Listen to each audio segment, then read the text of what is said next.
আজ আমি রান্না করব পাবদা মাছ সর্ষে পোস্ত বাটা দিয়ে। আর 3 পিস কাতলা মাছ ছিল, আর 3 পিস মাছের সাথে আমি আবার দুটো ডিম অ্যাড করে দিলাম। আর মাছ আর ডিম দিয়ে একসাথে পাতুরি করব। আর এখানে আমি পাতুরির ভিতরে দিয়ে দেবো একটু আলু কুচোনো আর পেঁয়াজ কুচানো। আলুটাকে আমি আগে থেকে নুন মাখিয়ে একটু নরম করে নিয়েছি। আলু কুচোনো, পেঁয়াজ কুচানো, আর দেবো রসুন বাটা, হলুদের গুঁড়ো, লঙ্কার গুঁড়ো, আর কাঁচা সরষের তেল আর নুন।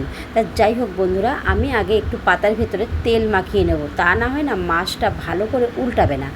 আর এই রান্নাগুলো করতে করতে ফুলমণির গল্প আবার তোমাদের সাথে কিছুটা শেয়ার করব। তা ফুলমণির স্বামী তো সদ্য মদ খাওয়া শুরু করেছে, তোমাদের এই পর্যন্তই বলেছিলাম। তা এই যে মদ খাওয়ার পেছনে একটা বড় কাহিনী আছে। আর কাহিনীটা হচ্ছে ফুলমণির স্বামীর একটা বদমাস বন্ধু। কি বলো তো বন্ধুরা, কথাতেই আসে সৎ সঙ্গে স্বর্গবাস আর অসৎ সঙ্গে নরকবাস। ফুলমণির স্বামীর ঘটনাটাও ঠিক এরকমই হয়েছিল। ফুলমণির স্বামীর কিছু বন্ধুবান্ধব ছিল, তারা হচ্ছে অসৎ।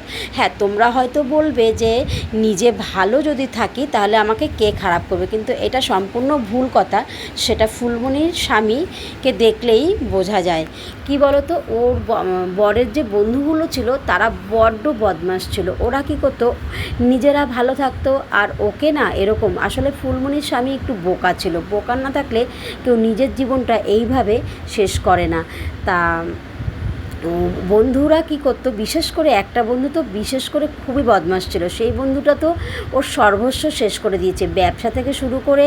আর ওকে প্রত্যেক দিন মদের খাওয়ার জন্যে পয়সাও সেই বন্ধুটা প্রথম দিক দিয়ে দিত।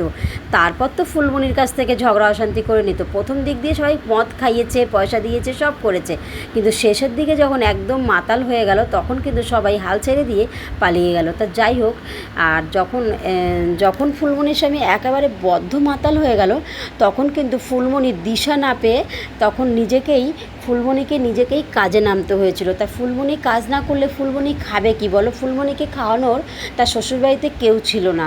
তা বাপের বাড়িতে অনেকবার আসার জন্যে বাবা মা চেষ্টা করেছিল যে ফুলমণিকে নিয়ে যাবে, নিয়ে গিয়ে আবার বিয়ে দেবে, অনেক কিছু চেষ্টা করেছিল। কিন্তু কি বলো তো, ফুলমণি কিন্তু ওর স্বামীকে ভীষণ পরিমাণে ভালোবাসতো। আর ফুলমণি কখনও এটা চায়নি যে ওর স্বামীকে ছেড়ে ও বাপের বাড়ি চলে যাবে। আর বাপের বাড়ি গেলেই তো ওর মামারা বা বাবা ওকে অন্য জায়গায় বিয়ে দেবে। সেই ভয়তে না ফুলমণি বাপের বাড়িও খুব একটা যেতে চাইতো না। এখানে থেকেই স্বামীর লাস্ট পর্যন্ত তোর স্বামী ওকে মারধর করাও শুরু করেছিল। তা এখানে থেকেই ওই স্বামীর মার খেত, অত্যাচার সহ্য করতো, তাও না বাপের বাড়ি খুব একটা যেত না। তা বন্ধুরা, আজ এই অবধি বললাম, এরপরে আবার তোমাদের কিছুটা শোনাবো। আর আমার মাছ পাতুরি আর